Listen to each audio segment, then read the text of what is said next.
I've been thinking about numbers quite a bit this week as a consequence of making a series of videos about a specific product that's on quite a steep hype cycle curve.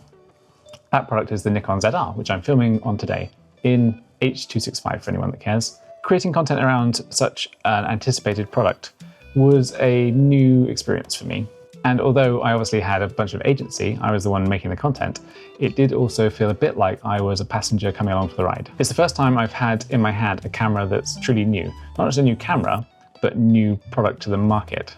The Nikon ZR is a product that is fresh out the oven, and there's an argument to be made it could have done with a little bit longer in the oven, but that's by the by. Because I had an opportunity to make a lot of content fast about the Nikon ZR, I actually didn't get the chance to do the open channel each week like I would normally do. So with today's episode, hopefully I redress that balance and we can get back into a more conversational Monday mode. And I'm hopeful that you can help me kind of interpret and understand what the results of the ZR experiment on this channel were, because it's hard to know quite what to make of them. And also it's kind of hard to work out what exactly the YouTuber videosphere looks like these days. There's been a lot of change in the last 12 months, I think. For a bit of context, YouTube isn't a job for me. It's basically a hobby. It's a really great excuse to have a bit of creative discipline. It's a reason to go and pick up a camera each week and make a little bit of work.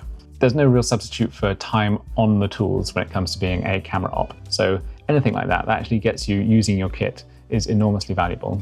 And also it's a chance to scratch a creative itch that can set in a little bit in between commercial briefs. And that, at its core, along with the fact that I genuinely like operating a camera and capturing content, is kind of the motives for being on YouTube in the first place.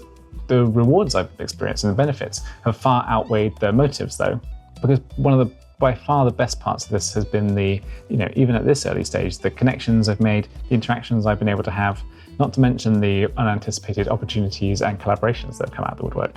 It's kind of strange how something which is effectively just me talking into a lens in isolation actually ends up being such I think community is probably bandied around quite a lot, but a community feeling effort. And confusingly, even at my absolutely nano scale, I'm getting the opportunities to start to collaborate and work with brands that I either am a long-term user of or long-term admirer of.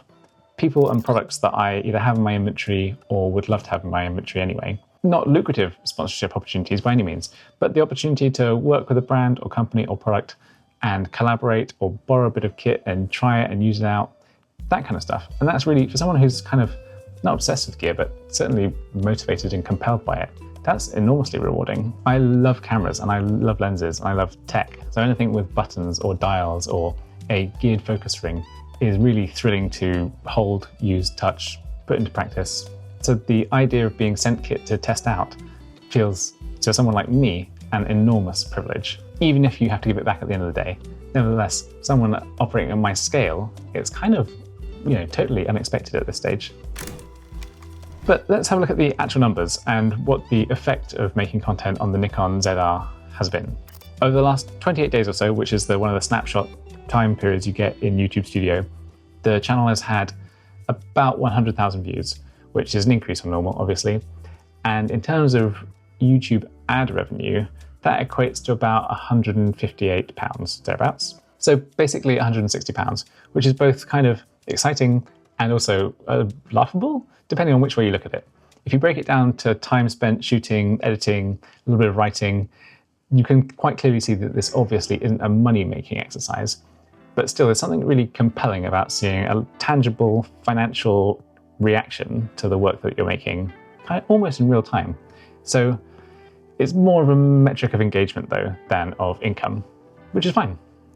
And that first ZR upload, my first impressions video, absolutely surged. It was the first time YouTube Studio had given me this little video is performing better than usual little banner thing, and a rare instance of getting the little confetti animation which shows that it's your best performing video. And those little sort of gamified incentives in YouTube Studio really encourage you as a creator to make more stuff like that. Hence why I have 4 Nikon ZR videos that came out in the last 2 weeks. But you can see on this graph that it actually represents diminishing returns. Each of these spikes represents a video on the ZR release, and you can see that the peak is successively lower. I suppose that corresponds exactly with the ebbing of the hype of the product. But still, that said, even those ebbing peaks were significantly bigger than most of the work I put out. And for a few days, I had videos putting in the same kind of numbers of views as channels much, much bigger than mine, which is really sort of thrilling and a bit confusing. But I think it speaks more to the interest in the product than it speaks to the interest in me and my channel and my thoughts. So a lesson I've taken away is that when a product's brand new like that, there's a huge appetite for hot takes, first impressions, real world uses. Everyone just wants to consume as much material about this product or camera in this case as there is. And so if you're in a position to be able to feed that hunger, then YouTube rewards that with audience.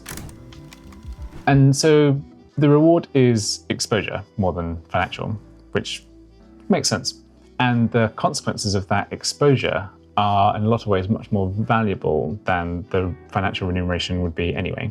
By appearing alongside results from creators that are really well established and really well respected, that kind of makes you, or in this case me, also seem established and credible and respectable. And that's actually yielded results almost overnight. Doors that seemed like they would remain forever closed are suddenly open. Off the back of the ZR work I've made, I've had brands reach out to me that I couldn't have imagined would even have any idea who I am. And they all say things like, oh, we've just seen your recent ZR videos and really like what you do. You know, would you consider X, Y, or Z? And they're not just small, niche, inexpensive third-party brands. These are big OEMs reaching out, which is wild. One particularly surreal correspondence came from Sony. Yes, the Sony. They'd seen some of the content I was making around the ZR, and they noticed that I'd been considering the ZV-E1 as a purchase immediately before the ZR came out. And actually, I have a suspicion that the ZV-E1 might yet turn out to be the better camera of the two, even without the ZR's big screen. But anyway, so Sony has seen all this content that I've been making for you, and they've offered to loan me a ZV-E1, and it arrives tomorrow. And they're also shipping it with the 24-70 f2 lens, which is astonishing. It's a dream loan. And this is, Sony. This is a company who I've had cameras from for 6 or 7 years probably. They are the backbone of the business that I've built. And they've contacted me off the back of a video I made about a competitor. So, that's thrilling. That's big news. That's enormous news for me. And for someone at my scale, and for someone operating at my nano scale, this is an enormous opportunity, or it certainly feels like it. Just not so much to, not a financial incentive or opportunity, but just the chance to collaborate with these major players in the video world and to start to develop a relationship with them. And, if I make work and fairly appraise the loan product, which in their roster is quite a modest spec product, but we've had a period of quite a pronounced quiet from Sony in terms of product releases. So in the near future, I'm kind of expecting them to make some pretty disruptive product releases. And maybe they'll think, hey, we know this guy Jack down in Falmouth. Why don't we give him a message? He was really great when we lent him the ZV-E1 and that lens. And most importantly, he returned it after the 2-week period ran out. And perhaps we could lend him, perhaps he's trustworthy enough to lend him the FX8 or the FX3 Mark II, or something that's going to be really, seismic for the industry. Who knows? So it's easy to kind of be critical of the trend riding cycle of YouTube, but it really does bear these fruits. YouTube doesn't hesitate to praise you when you make content and it's performing well. Whether that's the strength of the content you're making or just because you happen to be talking about a popular topic, a little bit unclear. But yeah, the YouTube Studio, YouTube platform really does a good job at drawing attention to the fact that what you're doing is working. So whether it's an animated reward in the form of confetti or a banner saying, hey, this is performing well, more subscribers are watching it, so we're showing it to a bigger audience, all those things they're nudges to get you to make more of the same stuff. Because ultimately, YouTube wants people on platform watching, consuming content and not leaving the platform. And so if you're making something that helps facilitate that, they want you to know about it so you can make more of it. But I suppose the effect of that is you kind of feel like you need to be making that content. And so the you know, it's a balancing act, I guess. What I really want to do on a Monday is, like I said before, is make these more conversational, rambling, somewhere between a monologue and a multi back and forth log that I'm calling Open Channel. I didn't really want to make 4 episodes back to back on the ZR in 2 weeks. That was a bit of a stretch. And actually that pushed me into making more YouTube content than I really have the time or interest in making. I don't want to breach my vague ballpark allocation of a day to a day and a half for YouTube stuff. And bashing out all that content on the ZR in such a short period of time way pushed me into a territory commitment-wise I was uncomfortable with. So that's not good. But you can kind of see how clearly incentivized YouTube is to push creators like that. So it's something I'm going to be mindful of, certainly a bit more aware of going forward, hopefully. Sorry, if you catch me sort of glimpsing towards my key light, it's actually my studio display with the brightness turned up to maximum. And I've made some notes on what I want to talk about today. Oh yeah, like a lot of things, especially when they're voluntary, I think the key to a long, successful career for me, as in anything, be it YouTubing or lifeboating, is it really has to stay fun and has to remain on my terms.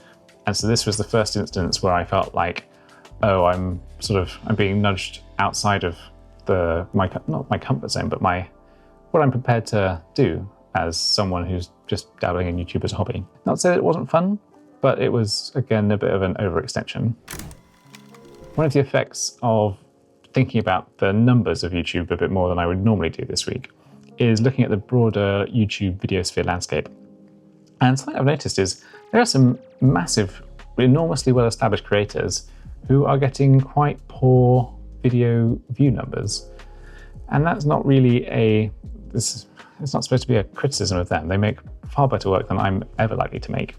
And they're much more charismatic. They're great on camera. They're working with the biggest and best brands. And yet their view numbers, I would say, are not performing as well as you would expect. And they're not performing as well as their videos have historically performed.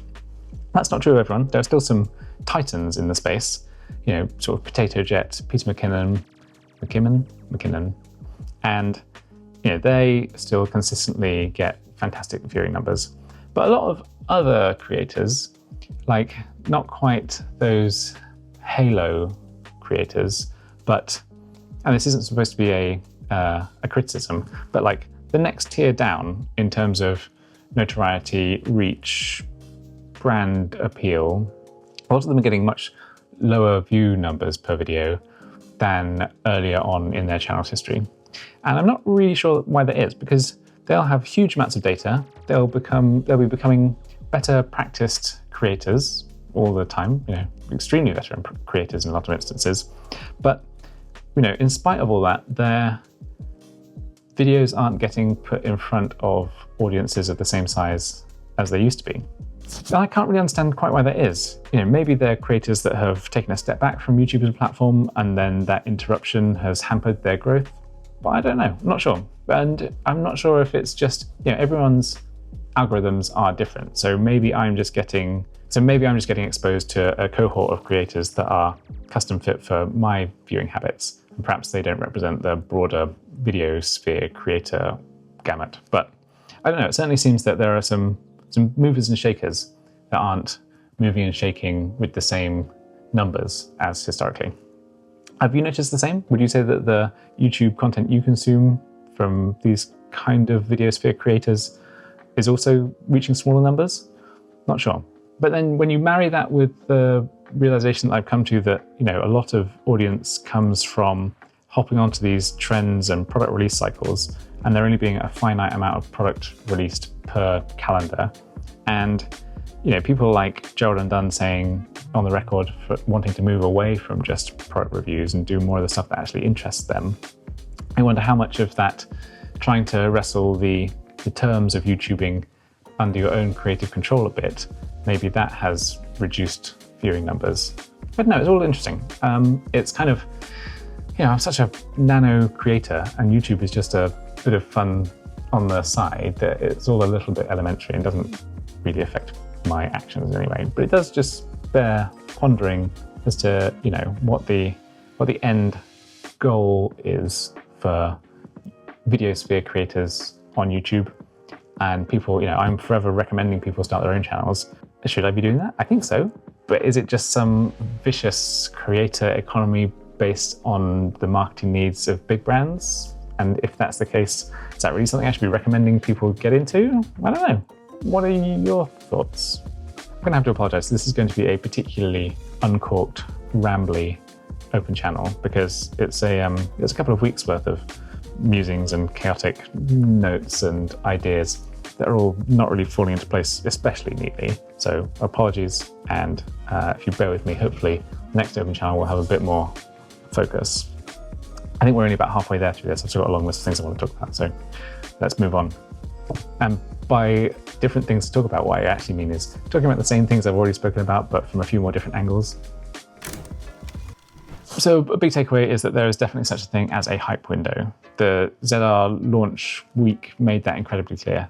My first video was electric, the second was pretty good, third, still warm, fourth, much more tepid and back down to ballpark what I aspire my videos normally to perform like.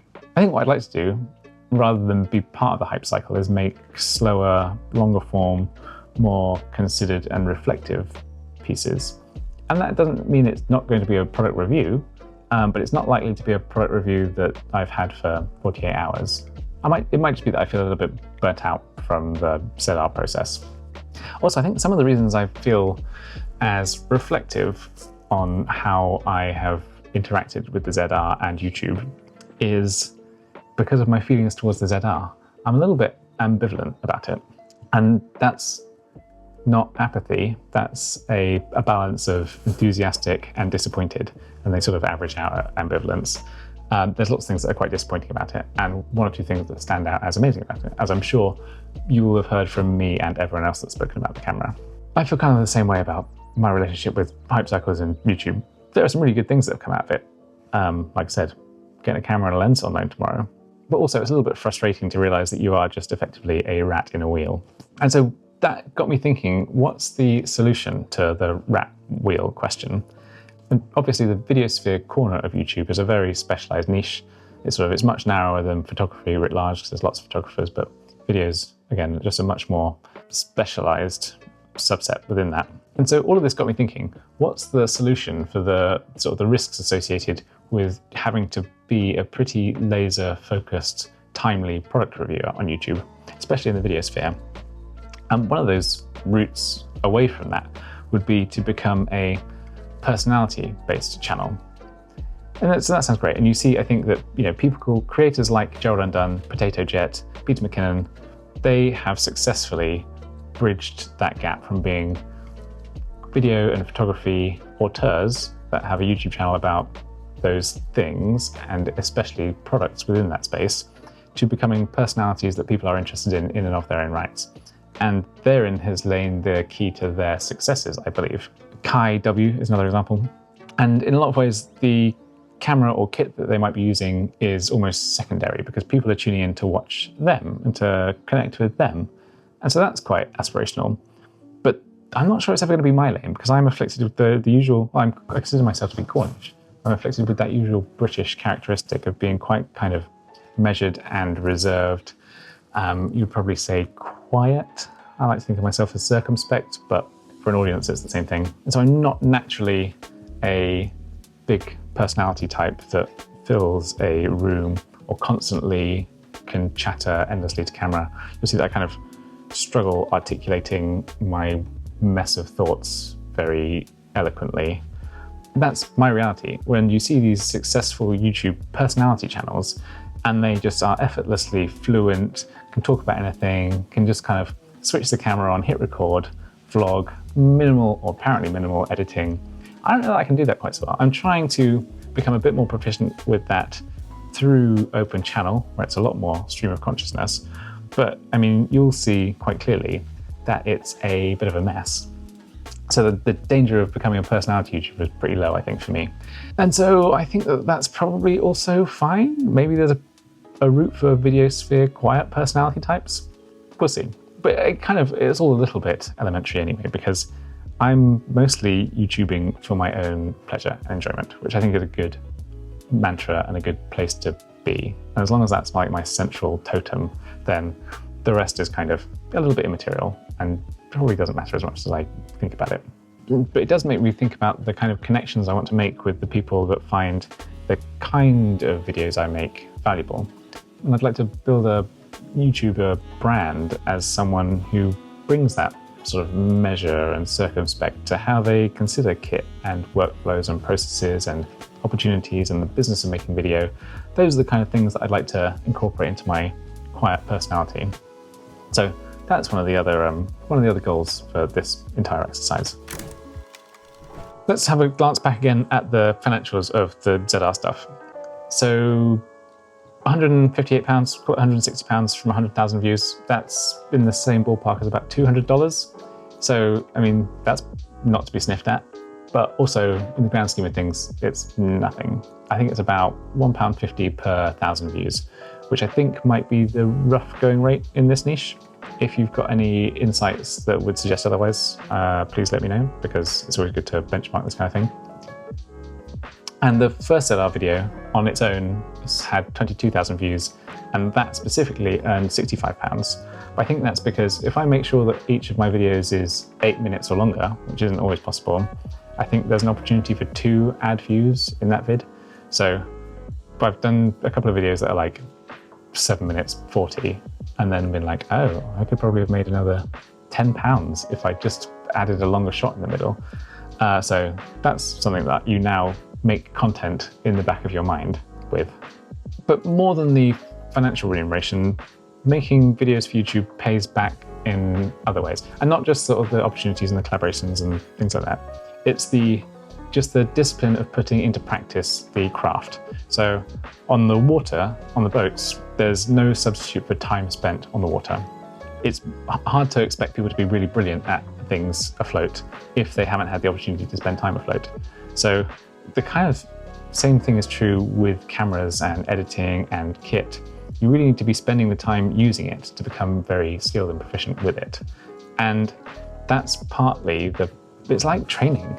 It's kind of one of the huge benefits of YouTubing. You just become enormously familiar with the craft, the kit, the workflows, the color pipelines, and that's just like going to the gym, except for cameras. And it doesn't make you big like some of the really strong YouTubers look. And the sort of the direct consequence of that is you become better, you improve at these things. And it's not just sort of, you don't just gain familiarity with the kit, you actually become a better video maker, or you become a better editor, or you become a better whatever your niche is. One of the things the ZR experience has prompted me to reflect upon is what content do I want to be making going forward? And the answer is I'm probably going to stick to my original roadmap. So there will be a little bit of a kit review component, I expect. I've got some lenses in the pipeline on loan from a company, as well as, like I mentioned, the Sony body and lens. I wasn't really planning on reviewing the lens. Everyone says it's brilliant but heavy, so here's my review. I haven't received it yet, but I presume it's going to be brilliant but heavy. But I think what I'd really like the channel to focus on is longer term reviews and kind of the workflow benefits and practical use cases for all this kit that we spend so much money on. I find that that's the kind of content that I find most valuable. And so I want to be part of the community that creates that kind of content. What I'd also love to do is to show a bit more behind the scenes on projects. It can be a bit tricky because I'm working often in ultra high net worth environments. So there's lots of embargoes and do's and do nots and must nots. And even with just working with brands, often you'll be working on product lines that aren't scheduled for release until the following season or 2 seasons in advance. And so that can be a little bit tricky, but I'm working on it.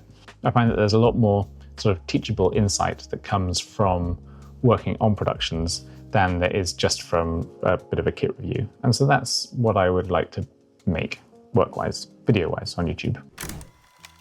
What are my key takeaways from the ZR product hype cycle?